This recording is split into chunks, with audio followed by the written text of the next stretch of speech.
welcome back. Today is a What the Hell Is This? And it's Fan4stic or Fantastic Four 2015. Yes. And just to prove I have it, Steelbook. Why do I have a Steelbook of this film? Because it's such an absurd thing to have for this particular film that I have to have it. And I got it cheap. These things do not cost much a few months after the film was released. It's not exactly a high in demand title. So yeah, this film came out and bobbed instantly. It was a film made to retain the copyright for Fantastic Four for 20th Century Fox, which didn't matter ultimately because Disney bought Fox a few years later. So Marvel are now making their own Fantastic Four film. I think I'm just about to start shooting as I do this video. And this film was consigned to the dustbin of history before it was even released, because everyone knew it had gone through production hell and no one expected anything from it, and it came out and it massively bombed, and the director's career was over for well, and they came back with Capone, which I liked. So it's that thing of I think the blame for this film doesn't entirely belong to the director. I think it belongs to the studio, because they hired a director with a certain vision for what he wanted to do with the film, and instead of saying that's not what we want, we'll hire someone else, they said on you go do it. And then at a certain point they realised, hey, wait a second, this isn't the Fantastic Four we were thinking about. Maybe we should do this, and they're really shooting, which creates a lot of problems because the director of my studio doesn't like what he's doing, and he's apparently behaving not the best way possible. There's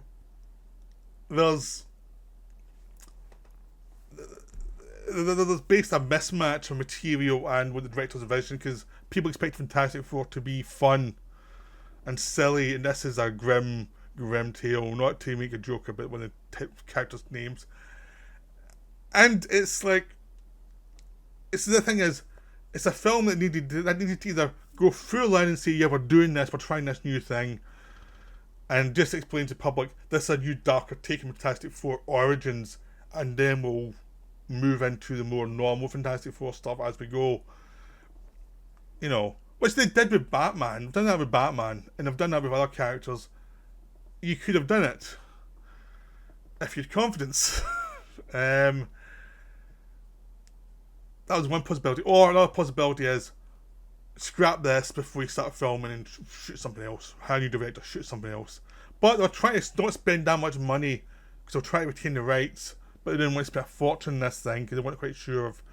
They'd done 2 Fantastic Four films in the past which had done okay, but the series had died. They wanted to keep the rights because they were popular rights. But it was, the thing was, they were half in, half out, and the person in charge of production was the person who was doing work with the X-Men, Simon Kinberg, who would go on to direct X-Men, Dark Phoenix, the worst X-Men film ever, and probably one of the worst superhero films ever, at least the most boring one. And he was helping not do much with the X-Men, because he wrote Apocalypse, which had... And, you know, it was one of those things where it was like, I don't think the right people in charge who understood what this needed. So that was kind of an issue, which one of the actors have actually suggested later on, is like the people making it and people in charge weren't communicating very well. And you can just see it in the film. It's like the thing is, you obviously got the first cut of the film and went, oh, that's what the film they were making. And it's like, how do you not notice just by the general early dailies of this film? So the film is a massive mismatch.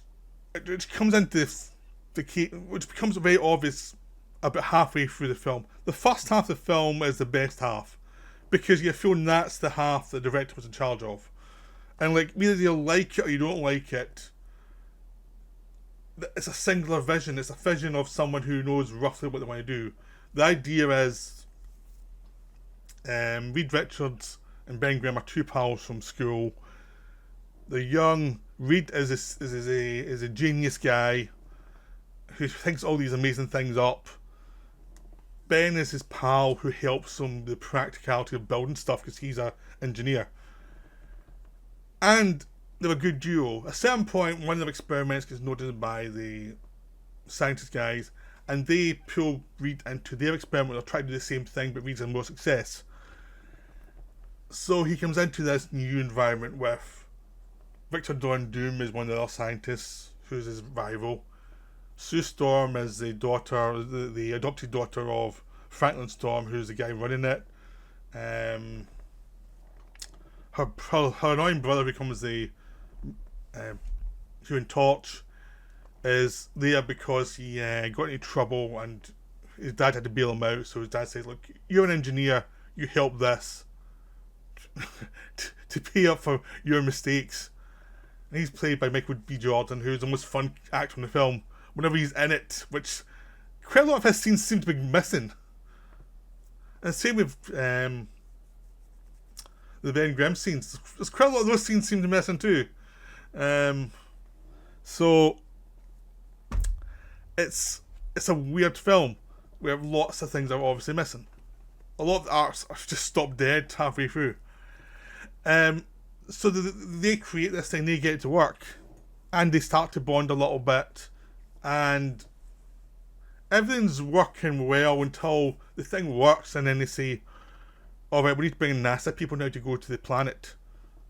And the kids are in the lab after all this, and they're a little bit drunk, and they're fed up because it's like, we did this, we were meant to go, and we're not allowed to go.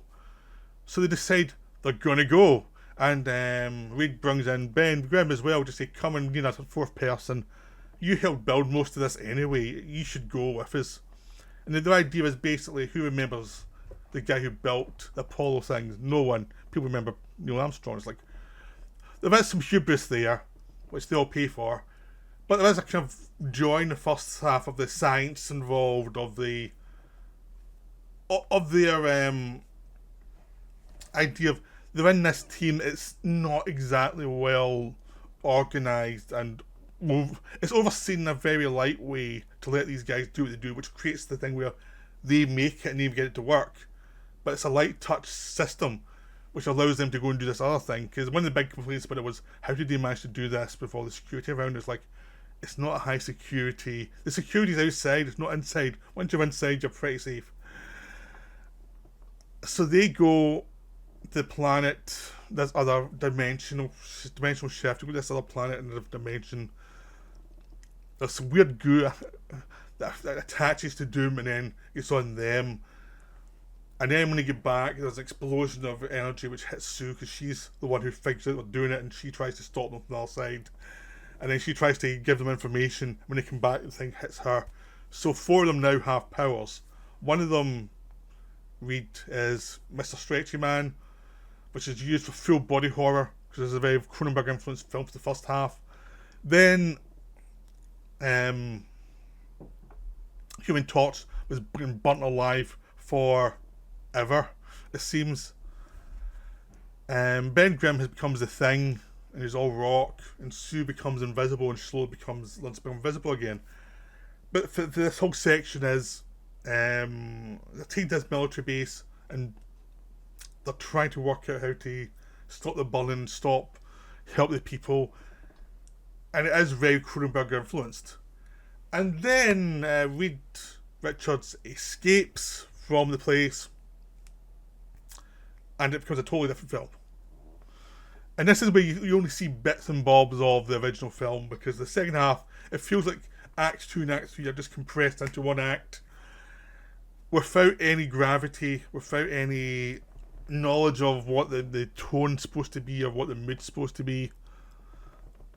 And you have scenes from the original cut mixed with scenes from the reshoots, and you can tell instantly, because Kate Mara, who plays Sue Storm, has a wig on. It's much blonder than her natural hair from the other part of the film, and it goes back and forth between wig and the hair and the wig and the hair, and it's like, you couldn't get a wig that actually looked like her hair in the first half of the film, or you couldn't just reshoot everything to make it look like hair had changed. That's how little they cared. So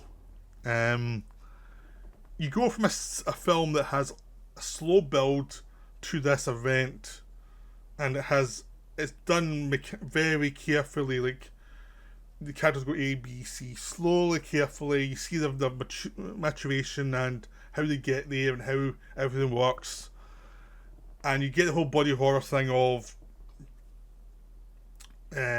Reed when he wakes up and he's all stretched and he can't hardly move anything, and slowly walks out to move his arms back together, and the horror of Ben Grimm realizes he's a rock, and this other guy, Big Wee John's character, actually burning alive constantly.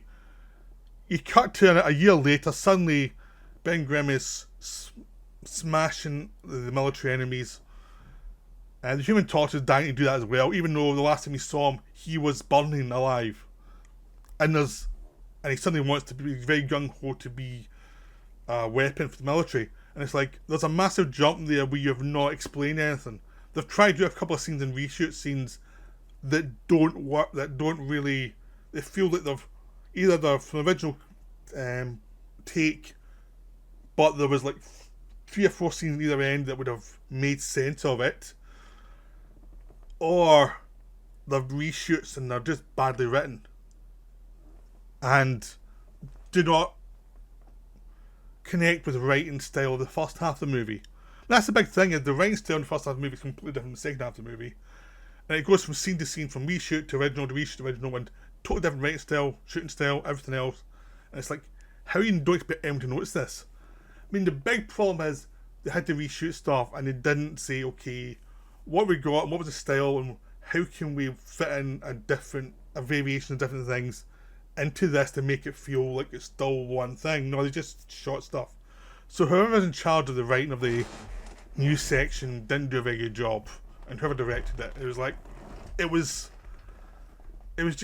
kind of thing of comparable to Joss Whedon in the Justice League movie, where it's jumping back and forth between original footage and reshot footage, and there's a mismatch in tone, there's a mismatch that you can feel, and things that were set up with quite a bit of weight don't have any weight because the way it's been shot and set up.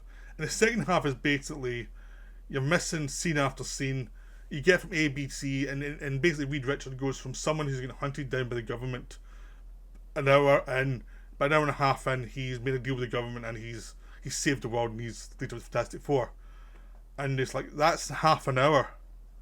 They have the final action scene that takes place on the planet, on this other planet that they visited, is obviously reshot because you can tell with the wig, but also it's completely weightless. It's like, what are they actually aiming for here? That they've tried to defeat Doctor Doom, who has very vague motivations. He's been well set up in the first half of the movie, who he is and what he is. Then the second half, he just comes back and it feels like half his scenes are gone, and his face changes from being fuller face to thinner face, fuller face to thinner face all the time. So it's obviously reshoots, and I'm not sure if it's a stuntman doing it at that point, and they couldn't match the original actor. I don't know what happened there, but it just looks weird. And the whole thing is just this thing of everything's kind of weightless and you're missing stuff. This should be a 2-hour film and it's an hour and a half. And there's lots of things aren't been delivered on. There's one good scene where Doctor Doom rises and starts killing people just by making their bodies explode. And that's obviously from the original shoot. And it's like, that's what we want more of. There's some stuff in the hunting Reed Richards down and he's in a cabin, which feels like some of it was from the original shoot, maybe, but it's weird to tell. It feels a bit more like the original idea, but it's kind of cut very short. Like there was maybe reshoots in there as well, I don't know, or maybe just the way it was edited.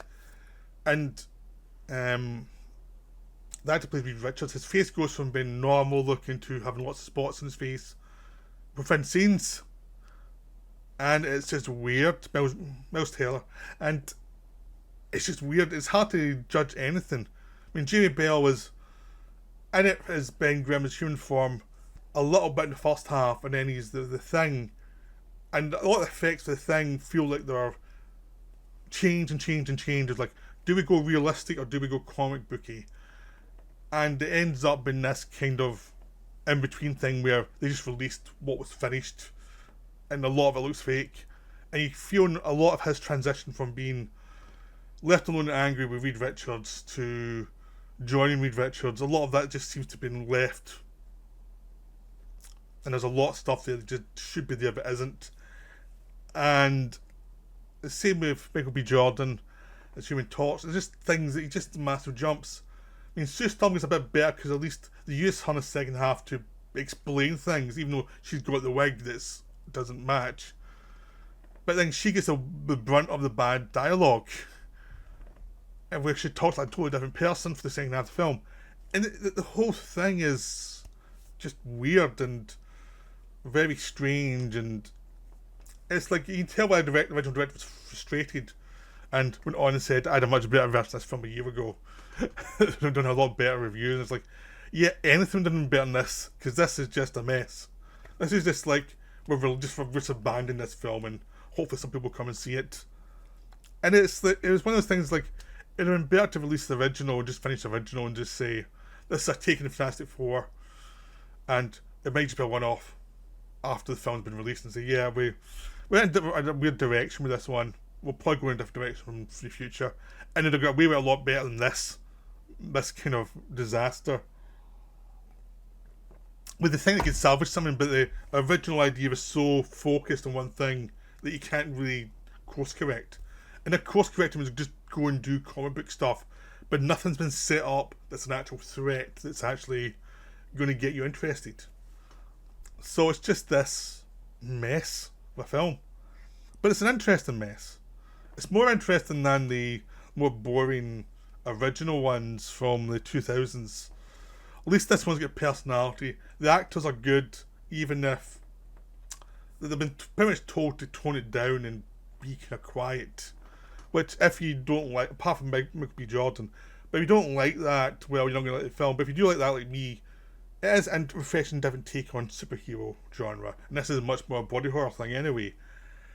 And I just feel there was something there that could have made a really interesting film. It would have been for everybody, but it would have been a unique film in that genre. Instead, they got greedy and tried to make it something that it really wasn't.